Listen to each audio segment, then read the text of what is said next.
Beautiful Kayadu and mass Das ఇప్పటి వరకు mass Avatar చూసారు. బోలెడ్ ఫన్ తో ఎంటర్టైన్మెంట్ తో ఫంకీగా మన ముందుకు రాబోతున్నారు మన విశ్వక్సేన్ గారు. సో ఇప్పుడు టీం అందరినీ వేదిక మీదకి ఇన్వైట్ చేసేద్దాం. ముందుగా కో రైటర్ మోహన్ గారు, I request please join the stage. And అలాగే కో ప్రొడ్యూసర్ వెంకట్ గారిని వేదిక స్వాగతం పలుకుతున్నాము. ఆదిత్య మ్యూజిక్ పిల్ల ఎక్కడున్నారు?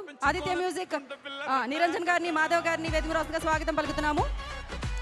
అండ్ జాతి రత్నాలు దగ్గర నుంచి ఆయన మార్క్ కనబడుతూ ఉంటుందన్నమాట. ఇప్పుడు ఈ సినిమాలో చూసారుగా ఆయన ఎంత ఫేమస్ అంటే అది నేను మాటల్లో చెప్పలేను, పిలిచేస్తున్నాను. Anudeep KV garu, I request on to the stage please. And the beautiful talented Kayadu Lohar, I request on to the stage please. So వీరిద్దరిని నేను కలిపి పిలిచేద్దాం అనుకుంటున్నాను. Because very honest people mass గా వినిపెడుతూ ఉంటాయి, మాస్ ఆడియన్స్ కి నచ్చేస్తూ